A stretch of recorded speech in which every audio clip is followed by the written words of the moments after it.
Good afternoon and welcome everybody to SnapTech IT's monthly webinar. We are in March 2026. My name's Nathan Caldwell. I am the marketing manager with SnapTech IT and your co-host for today's event. You may notice that in our ads, we were promising Ted Halsey. However, Ted is not here and I am faithfully falling in line to join you. And I'm super excited to be the host of today's webinar because we have a very special guest. This is Casey Williams. He is the client relationship manager with Mapletronics. And Casey has over 18 years of focused work within the managed IT space. He is an expert in this area. And also he has a special focus on AI and LLMs. Now, if I say LLMs and you don't know what that is your ChatGPTs, that is your Copilot, that is your Google Gemini, that is your Claude AI, all of those chats that you go to for AI, those are the LLMs. And Casey, thank you so much for joining us today. Absolutely glad to be here. All right. Oh yeah, Casey, go ahead. Yep. Nope. I just wanted to say thanks for joining us today. I'm Casey with Mapletronics, and I spend most of my time working with business leaders on technology strategy as well as like leading our internal AI teams. So I firsthand see where teams are spending hours on work that they may not have to be. So. Awesome. Yeah. So gaining all those efficiencies back and relying on technology to help you with that. AI is a big part of that story, especially right now. And it keeps getting bigger and bigger. And so that's what Casey is here to show us.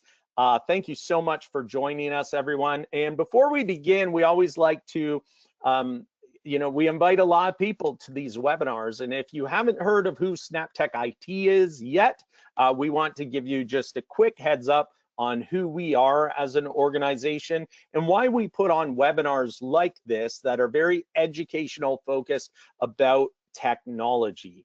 And so we'll get to that in a second, but we want to give you a bit of a background of who SnapTech IT is. So we are located in Atlanta, Georgia, Phoenix, Arizona, in the San Francisco area. We are a cybersecurity first managed IT provider. And when clients come to us, they usually come to us with technology challenges. And our point of view is that technology should solve problems, not create them. And so we handle helping with technology in a way to boost your confidence. And that's why we do these educational webinars as well. And we offer a lot of education to not only our clients, but inviting many people to come and join in on this so that you can better understand technology. Lots of organizations are struggling. Lots of them are losing sleep over cybersecurity. They have fragmented technology in some cases. In some cases, their employees aren't productive, or they might be suffering from a provider who just isn't as responsive as they need, and they aren't providing high quality service to them. So what we do with all of our clients is we make sure that we are answering these pain points for you. And we do that in a few different ways. We have a proven process. We also assist our clients with building a technology plan, IT roadmap, make sure that you have an IT budget so you have predictability in your business and you aren't caught off guard by needing upgrades or anything like that. And of course, though, we get to the root of the cause of any sort of technology or cybersecurity problem in the business, and we fix it. We put in place our best practices to make sure that these things are fixed properly so they don't continue to be a problem for you. And we make sure that we are securing your organization. And when things break, hey, things always break in technology. We can't get a 100% working order all the time. But when they do, we are here as the support you need to give you that help. We provide fast and friendly IT support to all users and organizations to help you get back to the task at hand, which is running your business. You shouldn't be worried about your technology. We take that off your plate for you, or we come alongside you. So we offer two different ways of assisting organizations, either through fully managed IT. That's for those organizations who don't have an IT team and you need us to be your IT team, or in a co-managed IT relationship where you may have an IT team or you may have IT people there, but you just need some extra help. We can also help you there. Also, a couple of ways that people engage with us to start off is often with our IT and cybersecurity assessment. This answers the question, is your technology and security what it should be? We can find that out for you. We can give you an effective report that helps you to know where your weaknesses are, where your vulnerabilities are, and where you need to go from here. Or sometimes organizations join us, and like we're talking about today with AI, a lot of organizations partner with us to provide an AI Jumpstart program where we help you with launching AI in your organization to make sure that it's set up securely, properly, and even provide training so that it doesn't become shelfware where you just sign up for licenses and then not use it. We provide working examples and hands-on training to organizations as well, which is why we're here today to jump right into some hands-on visibility. And what I mean by hands-on today is that our special guest speaker, Casey, is going to get hands-on with Copilot and ChatGPT and show you step by step what custom agents are, what custom GPTs are, what you should be expecting from them. And of course, we're going to get into, he's going to do this all with demos so that you can really see how it works. We aren't just going to be showing you screenshots. He's going to be pulling it up and talking you through that. And then I'll be here as well for additional questions. If you have those, make sure you're getting them down in the question box or in the chat box. And then we'll make sure that we bring it up to Casey and get the discussion going. So that's all I wanted to share for now. I will also I'll give the presentation now over to Casey. And Casey, you're gonna take over from here and I'll just be along for the ride. And I'm gonna be enjoying what you have to share with everyone as well. So thanks so much, Casey. Awesome. Yes, absolutely. So before I'll go ahead and get my screen share going here, make sure that everyone can see my screen there. Can you, does that look good, Nathan? Yes, I see Awesome. The demo onboarding agent right now. Yes. So before we hop into kind of explaining about this agent, I do want to kind of touch on a few kind of key pieces, and it's only going to take a few minutes here. So whenever we talk about AI agents, I want to walk through 4 agents that we've built for real business workflows. These aren't concepts, these aren't really mock-ups. Some of them may say demo, but that's because I had to redact a couple things from them because they are kind of in use. But these aren't, like I said, these aren't just concepts. These are working agents that connect to real data. They follow real processes and they produce real outputs. 2 of them run on ChatGPT, and the other 2 run on Microsoft Copilot. We picked these intentionally because most businesses we work with, they're already probably using one, if not both of these platforms. So here's how this is going to work. I want to do a live demo of each agent so you can see exactly what happens whenever someone runs one of these. Most of these take a minute or 2 to run, so for the sake of the webinar and waiting to see this thing work, I'll have a completed session that we'll review, and then we can flip back and forth to see some of the live running sessions. I will explain what the agent does, why it matters, but we're not going to dive too deep into the technical build and the technical aspects of it today. The goal is really to see what's possible and to get you to start thinking about how something like this could fit inside your organization. We'll take questions as we go, and so feel free to drop those in the chat at any time, but we are saving some time at the end for more of those Q&A questions as well. So I'm good to go ahead and hop into it. So I do want to kind of preface this real quick. So everyone's heard about AI. Everyone's been hearing about AI for the last 2 or 3 years. And a lot of people are asking, why should we pay attention to this specifically now? And honestly, that's a very fair question. You know, most businesses have already experimented with AI in some form. You've probably used ChatGPT to draft an email, to summarize a document, to answer a question. I mean, that stuff's useful, but it's still just chat. You ask it, it answers, then you move on.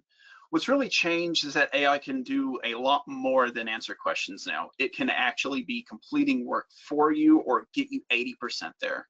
And the main difference is that context. So whenever you give an agent access to your policies, your data, your business rules, it stops being like a general purpose assistant and starts being a tool that understands how your organization operates. And honestly, that's what leadership teams are asking for now. They're not asking for more chat sessions. They want outputs they can review and act on. So I want to give a quick framework on how to think about what an agent actually is, because the word agent gets thrown around a lot right now, and it can mean a lot of different things depending on who's talking. The way we think about it is simple. An agent has 4 parts. First, there's a trigger, which is something that kicks it off. Second, there's knowledge. That's the data the agent has behind it. Third, there's the logic, which means that's the agent, how it follows a set of instructions or rules. And then fourth, there's the output. It's the output that the agent makes for you. It can be a checklist, a document, an email draft, whatever. That's really it. Trigger, knowledge, logic, and output. Every single demo we're going to show today is going to follow that pattern. While we're going through the demo, I do want everyone to think through, to really stop and think and evaluate it through your lens. Does this agent save time? Is it using real business context, not just generic information? And does it produce something you can actually review before anyone acts on it? Those 3 things, the time saved, business context, and a reviewable output. That's what separates a useful agent from like a novelty. With that foundation, let's go ahead and hop into the first demo. And the first demo we're talking about here is going to be the ChatGPT. It's going to be a ChatGPT demo agent, and this is an onboarding agent. So what this agent does, this is an agent that staff can interact with, and it seems pretty simple. It has a base set of instructions. You can see it doesn't have a ton of text on here, very generic. But what's really cool about it is it's tied into SharePoint. You can see SharePoint down here at the bottom. So if your organization uses SharePoint, this agent knows, hey, whenever they're talking to me, this is the location I need to look at. This can work for Dropbox. This can work for Google Drive. This can work for pretty much anything out there. That's nice power behind ChatGPT is all the integrations that it has. So what this looks like, whenever someone goes to chat with it, whenever we chat with it, it's going to know, hey, they are asking about these files. How I have this agent set up is in let's say we're on the HR team and we just hired a new staff member. So our business workflow is we take our new hire forms and we put them in a location in SharePoint. That's where HR puts all of the locations. They put it on in this location, they date it with the date, because we have logic built into this agent here that it looks for a specific date. So it knows whenever we say, hey, run this against all new hires starting in April, it knows what to look for because it has that logic built in to look at these dates here. So what's it actually look like? So we're gonna run this one live, and then I have a completed session here on the side. But all I'm gonna do is generate onboarding emails, and you can see it already has these 2 files here. That's the nice thing about SharePoint, is all you gotta do is click plus here and then add from SharePoint, and the agent knows where to go. So I'm gonna send this away, let it work for a second. This is what one of the Excel files looks like. Pretty basic example here, but it has base employee info, which is first name, last name, office location, the department they're in. It has some IT information, what they're going to need from the IT department. It has like their credentials, what kind of building access they need, what kind of IT access they need. It has their personality profile scores on here for if they complete a personality profile. and it has their previous experience. So this one is still working, so I'm going to go over and hop over here to a completed one. But what it does is it looked at that location in SharePoint and said, hey, we have 2 new hires that started in April. They're the generate onboarding emails. We have 2 new hires that started in April. And now what it's done is the logic that's built into it, it knows, all right, I need to create an email for IT and I need to create an email for the new users manager. So it looks at all those files that HR provided, collects all of that, puts it in a draft email. Same thing for the email to the manager here. So it drafts a great email. It tells the manager who the new staff member is, where they're going to be working out of, their communication style, and then it kind of gives the manager some tips on, this is kind of how this person operates. This is how it effectively worked with them. This is their previous experience, etc. The nice thing about the automation piece in ChatGPT is all this is already here. We just gave it a very simple prompt, but all we have to do is click this little open in mail, click Outlook, and now it's going to take that straight to my Outlook and dump all of that information into it. This is a kind of a quick, simple demo with a small amount of data, but this obviously expands and expands on all the data you have in your onboarding documents, in your onboarding policies. All that just adds into here. Very simple to add that stuff in here. So you can really see the time it's going to save. So now we're not having to contact 10 different departments or 10 different teammates to get information from one team to another team to another team to get an onboarding process started. A lot of this really helps streamline the process, which is honestly really kind of what agents are built for. It's to help streamline a process that's taking time from you. Yeah, and so just a quick comment on that. The way you said it streamlines the process, rather than using just a chat with Copilot or with ChatGPT, where you have to every time input some parameters or some structure of like, hey, help me create an onboarding email. That's why the agent is there. You've already set up all those, let's call them rules or descriptions of narrowing the focus of where to look, narrowing the focus of what to produce. And then, man, I loved it. That was when you clicked that button to just open it up in the Outlook email. Like, that was magic to me, because I can't tell you how many times you had to, you would have to just like copy the text out of it, paste it in there, reformat it. It doesn't get it into the right spot. So such a time saver. Yep. It really is. It really is. And the thing about AI, kind of the golden rule is trust but verify. So you always want to trust the data that it gives you, but you want to verify it. But that's valuable too, that you're having it come through here before opening it into Outlook, so you don't accidentally like fat finger it or skip the step of like it sends automatically and you're like, no. Yep, absolutely. Like, and also this is going off of the info, right? And the answers are only going to be as good as the info you have in there. So it is always great to review it, because you may see like, oh, wait a second, wait 1 second, no, we don't need the dual monitors because we have one extra already that's sitting in the office, like that's already sitting on the desk. So we do have a quick question here from one of our people who have joined us. Is this the commercial version of ChatGPT? Yes. So the demo I'm on here, and my ChatGPT account is a business account. The nice thing about ChatGPT is you can build agents. You can build them with just ChatGPT Plus, which is the lowest paid, well, the second lowest paid tier. At I think it's $20 a month. So whenever you're thinking about which version of ChatGPT do I use, it's if you are the sole employee or if you're the business owner, then you have control of it, right? So you don't necessarily have to be on ChatGPT Business or the larger ChatGPT Enterprise. You don't have to be on that.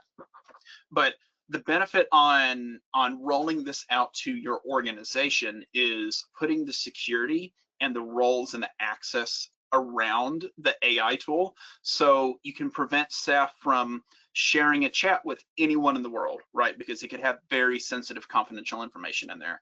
So that's why we have landed on several of our staff have ChatGPT Business. All of our staff have Copilot. That was our primary tool we landed on, just because we live in Microsoft 365. But we have several staff on ChatGPT Business, and we have several staff on Perplexity Enterprise. But that's a big benefit. ChatGPT Plus, you can do this in ChatGPT Plus, no problem. You just can't tie it into your SharePoint exactly. ChatGPT Business does give you that availability. Yeah, that's a huge point that we always emphasize, is that if you are going to be using any business data or documents or anything like that, you do not want to be on the free version, because you do not want to be training any AI on your content or your sensitive data.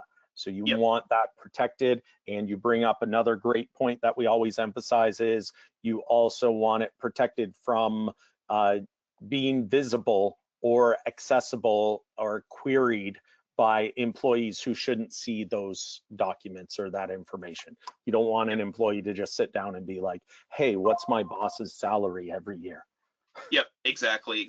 And for ChatGPT Plus, the non-business version, you can tell it not to train on your data, but it's built in there, but it can get reset as updates come out. That does not happen on ChatGPT Business. It's a guaranteed, nothing's trained, nothing can be externally shared unless your administrator ChatGPT explicitly allows specific users to be able to do that. But that is not a default thing. It is deep in the menus, and there's lots of warnings. So, yeah, but answer the question, yes, this is ChatGPT Business. Do we have any other questions, Nathan, or do we want to hop over to the next demo? Real quick one, is the data from the share files only available to the company and not the public? So I think we kind of already addressed that, but if you have any additional comments. So this is our live SharePoint environment. Now this is a demo SharePoint site inside our live environment. This is not available to the public. No one can access this. That's a benefit of ChatGPT Business, is it can tie in directly to your environment if you allow it to, and ChatGPT calls it ChatGPT, I believe, Workspace. So you can tie it into your company knowledge. So you can tie it into a lot of different things in 365. All right. The next one I want to touch on is it has a few more steps, because it's actually hitting a live API. It's building a file, it's drafting 2 separate emails, and then it's going to show you kind of what the final version looks like. So this one's taking this data gathering piece to a whole nother level. So this is what this one looks like. This is a demo agent that I cloned and redacted a few things on. That's why a few things here are kind of marked as redacted here. But this one ties into one of our asset management software. So this is a live piece of software we use, which collects asset management inventory. And this one has a little bit more instructions, but for your IT team, this is something they can definitely build out. Does not take a whole lot of time. And kind of the key driver down here at the bottom is this actions piece. Now, what actions is something ChatGPT can query and ask to pull in data instead of you providing it data. So what I've done here, this ties into the API into one of our pieces of software to actually get that live data. And I'm just going to go ahead and hop over to the agent here that I've built. And here's my prompt that I have. I told it to give me a list of the top 5 oldest computers based on the purchase date. Then create me an Excel file with full details based on those top 5 oldest computers. Told it to review those computers, suggest replacements, draft me an email to send a quote request, and draft me an email to request a meeting to discuss those computers. So I'm going to go ahead and send that thing, and it is going to go off and think. It's going to take a couple minutes here. So while it's doing its thing, I'm going to go over here and show you exactly what it looks like. And I ran this just earlier today. But same prompt here, do all these tasks. So what it done was it reached out to our software that we have data inside, and it looked at all that information, and it knows based on the instructions what kind of data to pull in. So it pulled up the top 5 oldest computers, the manufacturer, the model, all that fun data gathering stuff that Such we didn't fun have to data. do. Such fun data that everyone loves hunting down, right? We don't have to hunt it down with ChatGPT. We can just tell it in natural language, provide me a list of the top 5 oldest computers. I could do the top 20 oldest computers if I wanted to, doesn't matter. Then I told it to build me an Excel file. And right here, it built me an Excel file. I can kind of zoom into this, look at it here. Then I can download it if I want with this little download button here. I told it to recommend me some computer replacements based on the models we're looking at replacing. So we didn't have to hunt for this stuff. It's always good to just double check it, but say, yeah, that looks good for me. And then it went ahead and built a quote request to maybe to like our internal team or to one of our vendors. Same way, you just hit this little thing, click it here, and then it's going to pull all of this stuff directly into it. If we wanted to attach that spreadsheet, we could. Doesn't really matter. And then it's going to automatically build another follow-up email to say this sample user here requesting a meeting to talk about 5 computers that were purchased that we need to look at replacing. And then we can keep going on this. We can keep iterating. We can say, hey, build me a PowerPoint. Hey, actually, I want the top 20 oldest computers. Examples like that. But the real power behind this, yep, and the one that I just ran here, so it scanned the first 100, but I told it to give me the top 5 oldest. So the thing about this is this system that we're talking to here has thousands and thousands of data points. It has stuff like screen size, it has stuff like weight, it has stuff like dimensions. We could say, give me a list of all 14-inch laptops we have. This is really the power that ChatGPT has whenever you tie it into one of your internal systems. This is just one of ours. You could tie it into your ERP. You could tie it into one of your EMRs, your SQL database, whatever.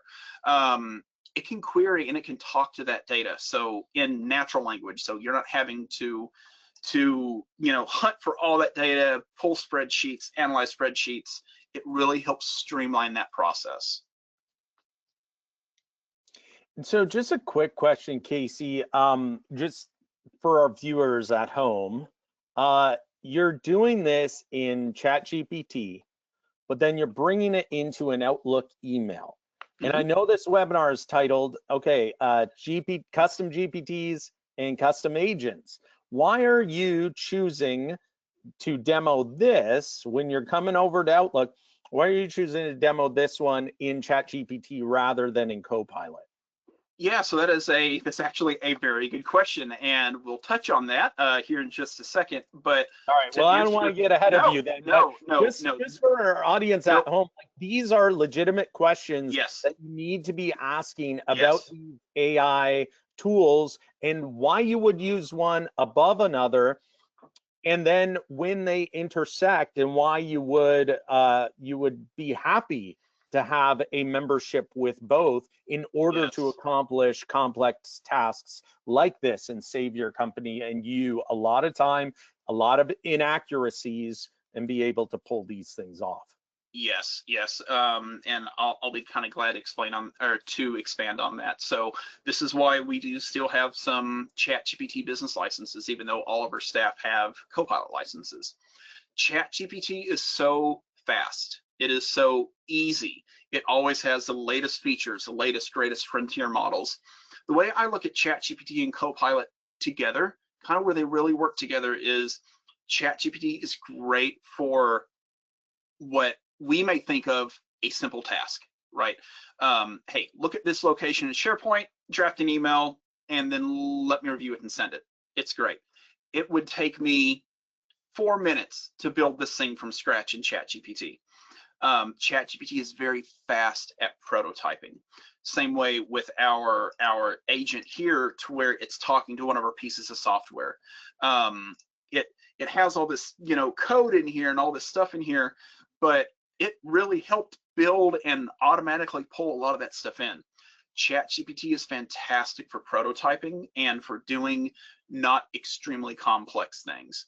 Now, if I were to try to build this agent in Copilot, the build time is going from 10 to 15 minutes to hours and hours and hours, which is not necessarily a bad thing, because this is another piece we're going to touch on. Copilot is so much more powerful than ChatGPT.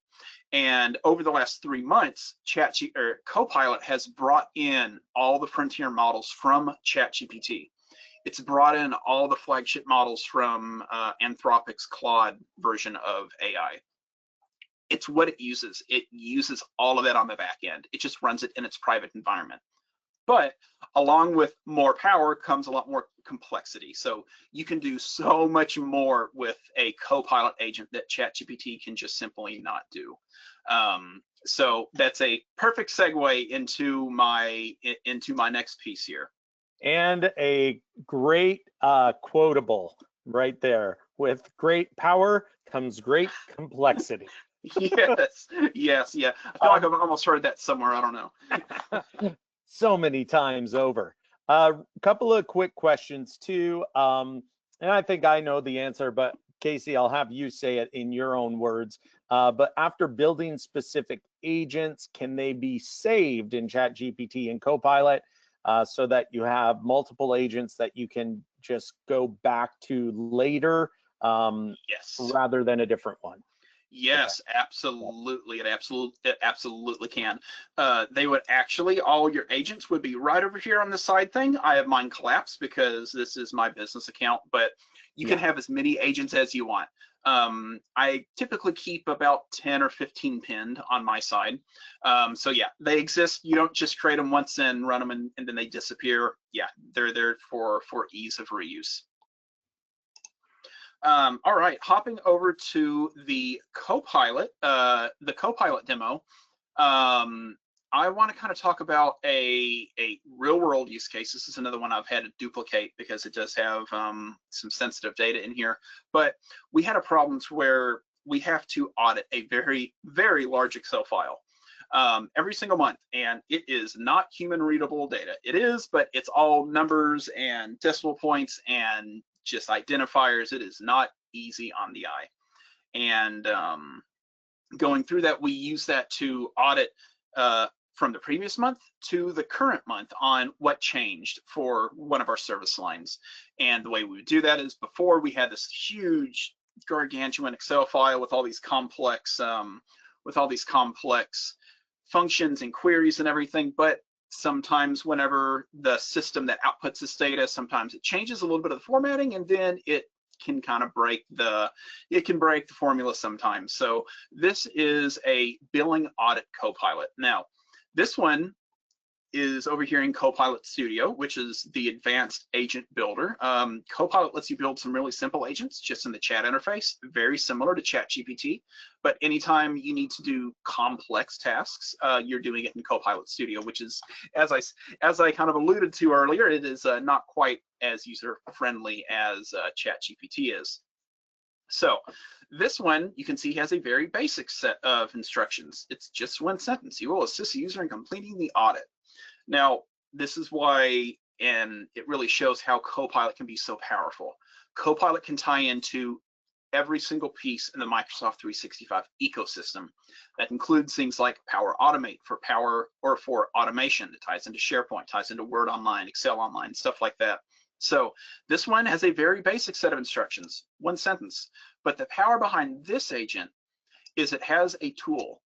And what this tool does, this tool kicks off another process. So whenever we check this agent's really just an orchestrator or a puppet master. It's saying, hey, the user needs me to do this. Hey, you over there, go do that thing and return the data back to the user.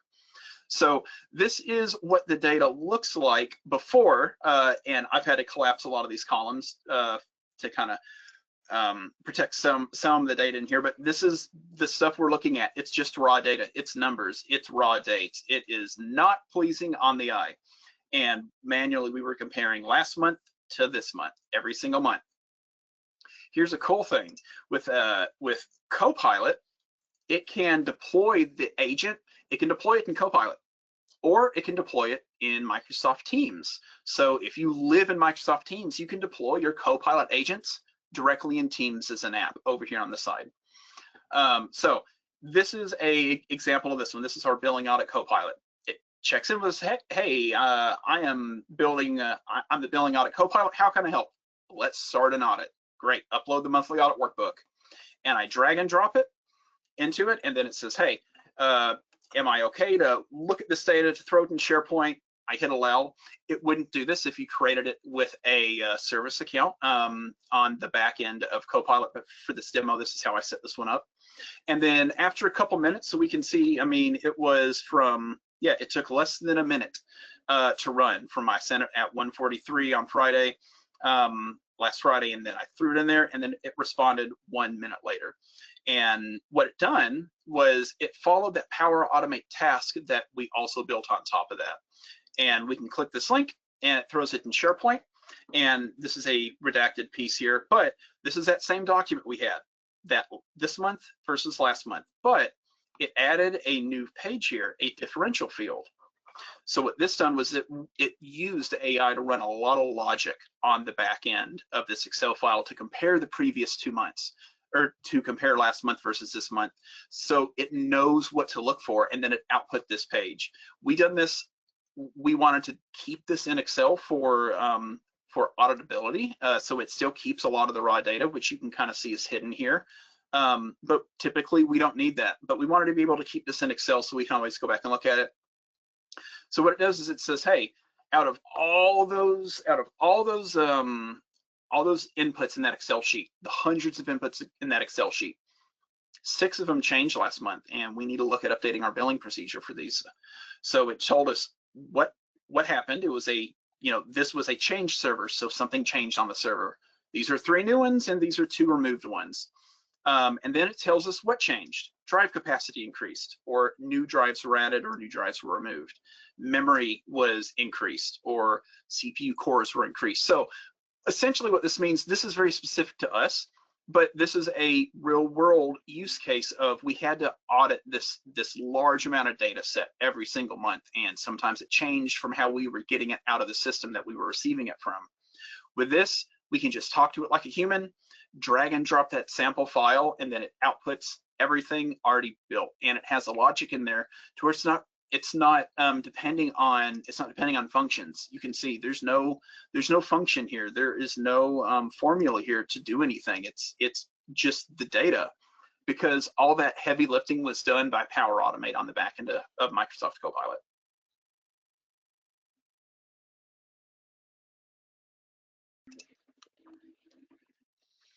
The second thing, or the second agent, or the last agent for Copilot. Sorry, before you move on, I do have just a couple of questions. Let's get those answered. So we have a question. I assume the suggestions offered by the agent is from web content based on private data in your own API data or files?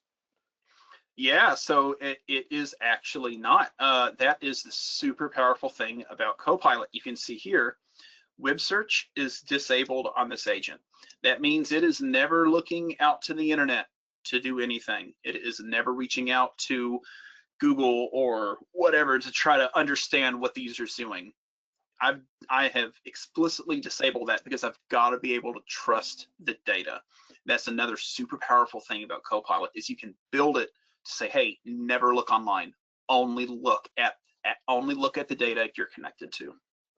Okay, and a follow-up, how is governance managed for agents, or modeled, audited, or reviewed processes and agents? Yes, so the nice thing about Microsoft, as I'm sure we all know, it changes by the, by the minute, right? So there's always something new happening with Microsoft.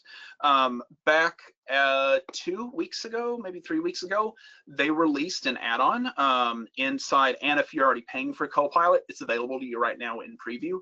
It's called Agent 365. It'll be in your admin portal, or you can just Google Agent 365 Microsoft, and that is Microsoft's AI governance portal for everything Copilot and for everything Copilot Studio. So that's going to show all of your agents. It's going to show how your users are interacting with it.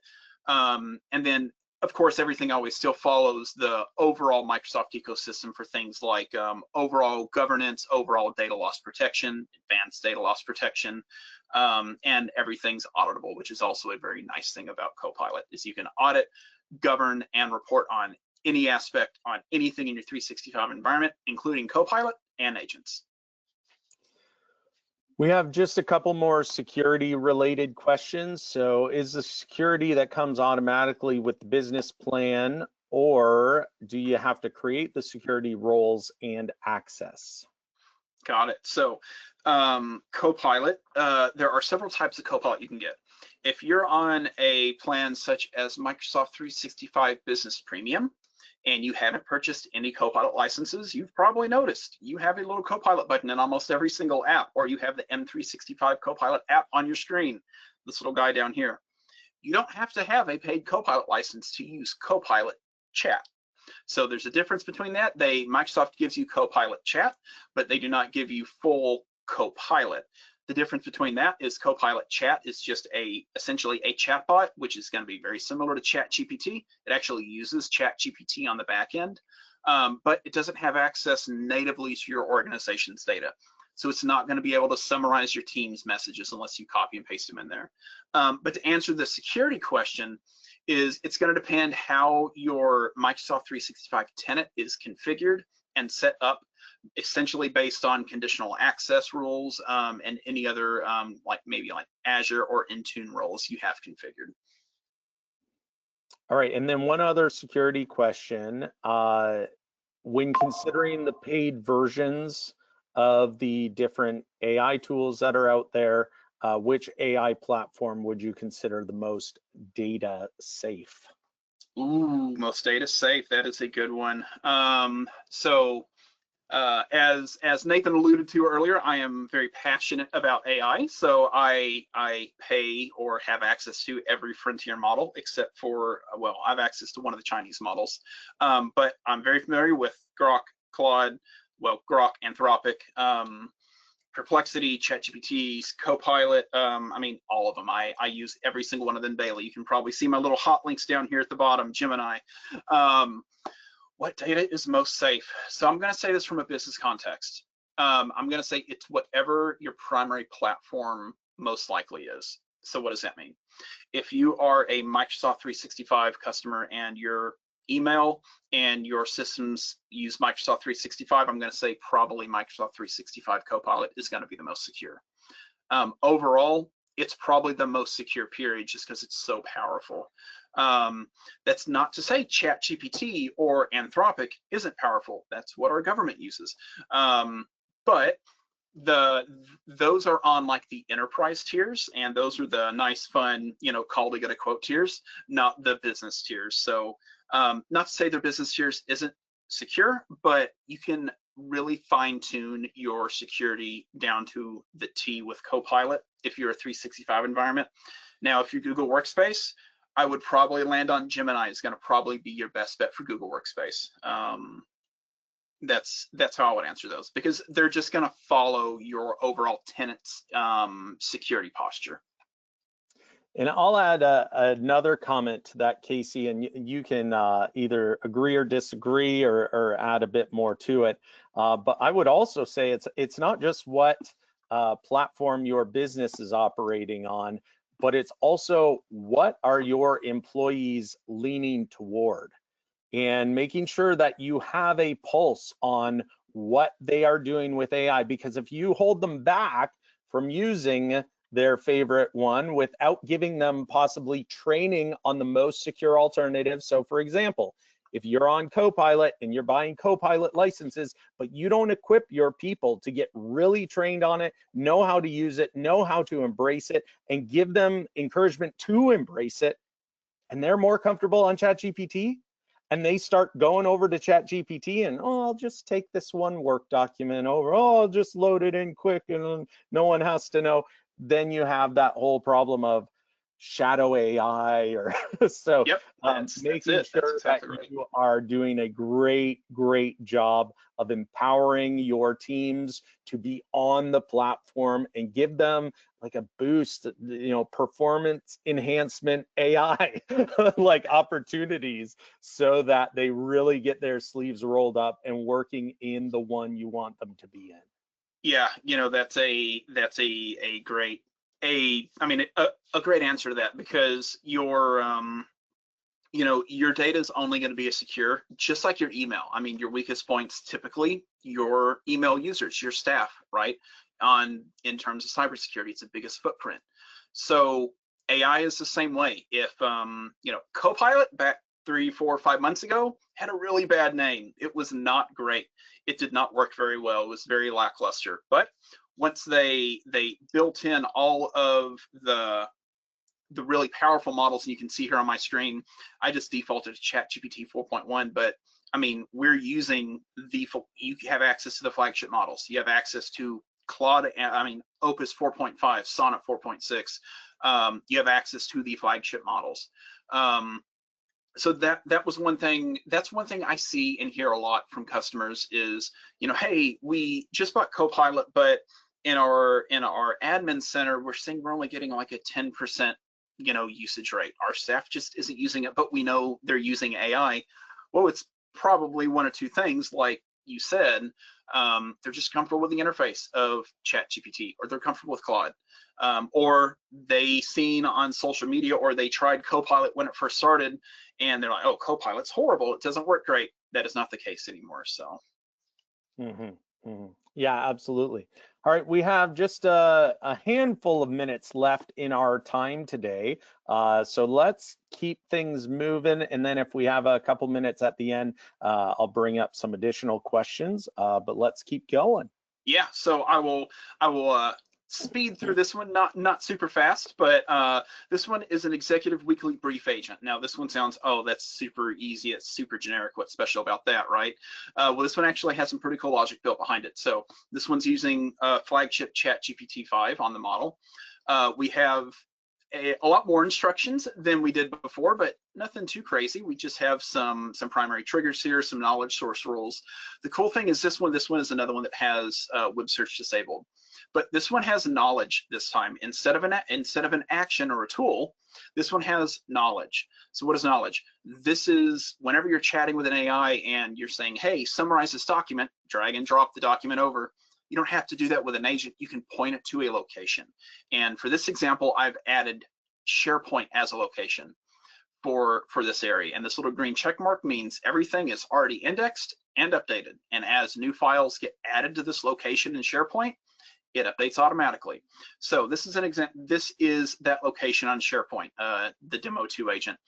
For this example, let's say you have some mid-level managers that are doing meeting notes with their team, and they need to provide you that information to you as that mid-level manager. And there's also some KPI data here. So here's an example. Here's an example, one of the meeting notes from Sarah Thompson. All this is AI generated, of course, for demo purposes, but this is just an example on some meeting notes a mid-level manager had with Sarah. Same way for the KPI data. So it has all of their team's KPI data tied to it. And this agent knows that, hey, anytime I'm prompted, I need to look at this location in SharePoint to pull the latest data. And the workflow on this is after the data is reviewed, you can have it automatically take the data it reviewed and archive it. So the new folder or so that existing location where your managers are dropping their updates into is always fresh and updated. And all I have to do here, again, this one is in Teams, but you can use it in a Copilot too. Doesn't matter. It's the same thing. It's just depending on what app you'd like to work out of. I'm just going to say prepare my brief, and you can see this thing's just going to take a second here while that's running. You can see the agents responding. It's always fun whenever you see a little chat bubble there. But to give an example on what it's doing is it knows, okay, whenever Casey says prepare my brief, I know I need to look at this location in SharePoint that other users in the organization are supposed to be putting their files into. And then it's going to know, hey, these files, I need an executive summary on all the meeting notes. I need the KPI data, and give me an executive summary on all of that stuff to help me kind of prepare for a meeting. And then I can take this data, drop it into somewhere else, or have this in my notes to reflect upon on my next, say, on my next check-in with my staff. Yeah, and you can see this one in less than a minute. It pulled pulled all of that data over from SharePoint, and then of course it cited, what it reviewed and where it reviewed it to. One last thing that I hadn't really even thought of, another cool thing about Copilot is you can pull in multiple agents. So say I'm in the executive weekly brief agent, all I have to do is hit / down here, and then let me see what's the billing. I can hit / down here, and I can call other agents, or I can do other things. So I can chain multiple agents together if I wanted to. So I could have an email agent. So I could say / email, and then it could take this data and prepare me an email or automatically send an email if I wanted to. But that's the key kind of piece behind Copilot. To kind of summarize that main piece is Copilot can do a lot more automation than ChatGPT can. Very cool, very cool. So a couple of other quick questions. So in this, you've been showing that it's pointing to SharePoint. That's locked down. That's just for the business. The question though is, could the pointed to location actually be a public website? Yeah, yes. So it can still restrict from just like going out into the World Wide Web. Yep, absolutely. So you can absolutely do that. So over here on knowledge, this is inside the studio builder here. I can hit add knowledge, and I can tie it into a lot of stuff. I can tie it into public websites right here. I can tie it into Salesforce, Azure. There are honestly hundreds. I mean, we have ours locked down pretty tight, but there are hundreds of connectors that Copilot has access to. And yeah, it can be a website. I mean, I could immediately drop in a public website here, say, I don't know, cisco.com, and I can add that domain right in here, and then it's also going to look at the SharePoint site, but also cisco.com. And now there's one little piece on this. Whenever you do it directly through Copilot, it can do up to 2 levels deep. So it can do like cisco.com / business development / marketing materials, whatever, right? And then it can pull everything like that. But if you need to get really, really specific on a very specific domain, you have to use another knowledge source, which is just Microsoft Azure search. And so going from, now this is like one side of the door. So it's like, can you go to a specific website and get stuff? The answer is yes. What about if you're on the opposite side of that door and you have a public website that you want to stop agents from coming to and taking information from? Is that a possibility? And that might be a topic for a different day, but just a real quick idea there. Yeah, so that is that one's tough right now, being completely honest. That's hard to answer. Some organizations may say yes, maybe some of your SEO vendors may say, yep, we can totally stop that. I would be very wary about that. I would say the largest player in the world is going to be Cloudflare, and Cloudflare is actively developing and rolling out tools that you can put your website behind that can either prevent AI, they say it can prevent AI tools from accessing it, or if they want to access it, they have to pay some sort of revenue back into you. Now this is, again, emerging technology. It's a serious problem in the industry right now, especially for individuals who host very valuable content on their own website that they put a lot of time and effort into, and now all of a sudden no one's going to that website because AI is just crawling it and pulling the data automatically. So it's a big problem in the industry, but it is changing week by week. I mean, there's news stories week by week about that topic. All right. Let's see. So Casey, before we take any more questions, and I'm looking at the time, we have just a couple minutes left. Is there anything that you would want to wrap up with and share for our guests here today? Yeah, I would say this. If you're sitting here thinking, okay, I'm sold, but where do I actually start? Here's a framework we use with our clients. Don't start with the most complex process in your organization. Start with the cleanest source of friction, or the clearest source of friction. Look for something that's repetitive. If your team is doing it every week, every month, every day, sometimes, that's probably going to be a candidate. Look for something that's time consuming and not just busy work, but something that actually pulls people away from doing really valuable work. Make sure that it's documented or data-based.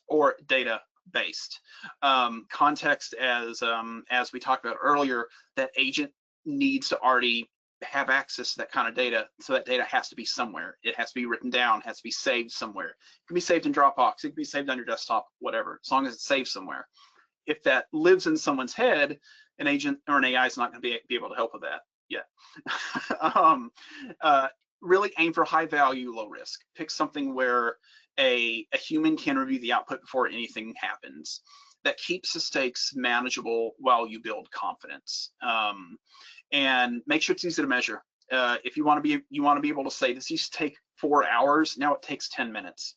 That's the story that gets leadership and users and staff in your entire organization, that gives them the excitement to invest in the next small move. Prove the value, expand, start small. That's really the playbook.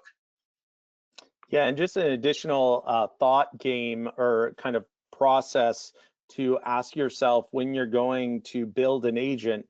It could be as simple as asking yourself, is there anything that I would go to ChatGPT or Copilot to and ask a series of questions anytime I'm doing this one task? Like, oh yeah, every time I need to do this one task, I'm always asking question 1, 2, 3, 4, 5, 6, 7, 8, 9, 10. Instead of doing that, build an agent that outlines, there we go, yeah, all those 10 questions that you would go one off at a time and think you're saving time one off at a time. Rather, build it into something, give it a nickname. And that way too, if you go in there and you say, hey, I asked you, like, hey, build me this thing, don't forget my blah, blah, blah kit. And then it will make sure that it spits out those 10 questions or whatever it is, the 10 answers, so you don't have to constantly be using up your mental energy to, how should I word this? Where should I start? And oftentimes in those tasks, you are you're depleting a lot of mental energy because it takes a lot of time to tweak things.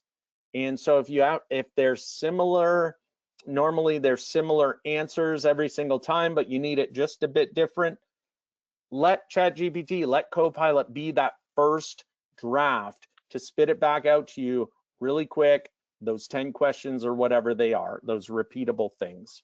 Yep, and just kind of piggybacking off that, maybe you're like, I don't know how an agent could help me. Well, if you are already using an AI tool like ChatGPT or Copilot or anything that has memory and you've interacted with it, you can always ask it. You can say, look at my last chat history over the last 60 days. Give me some ideas on ways I could benefit from making an agent.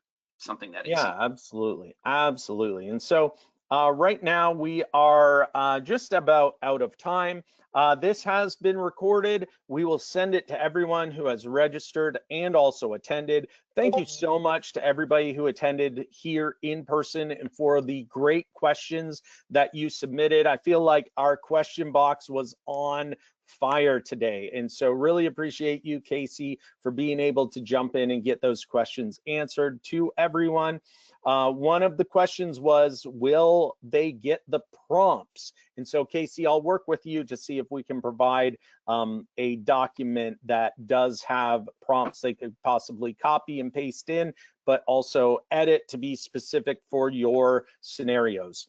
Sure. Before we go, we want to invite everybody as well. If you need some help in jump-starting your AI strategy, you want some additional AI training, or you need some help with AI licenses, you can contact us at SnapTech IT. Use the QR code on the left. Or if you're interested in learning about the newest features coming out or that have just recently been released within the last couple of quarters, we have a webinar coming up, and that'll be with Ted. Yes, he will be here, I hope, for that one, and I'll be there, and we'll be looking at what's new with Copilot, the latest powerful features you should be using. Go ahead and get registered there with the QR code on the right. And also, we want to say thank you again, Casey, for joining us, for being such an amazing expert, for prepping all of these demos. To our audience members, thank you for joining us, and big round of applause though to Casey for putting in all the time to put these together in a nice, smooth experience. And actually, my 5-year-old daughter just entered the room and she's actually clapping for you. She heard the applause. So thank you, everybody. Great to be with you, Casey, and we'll look to see you next time. Awesome. Thank you. Thanks, everyone.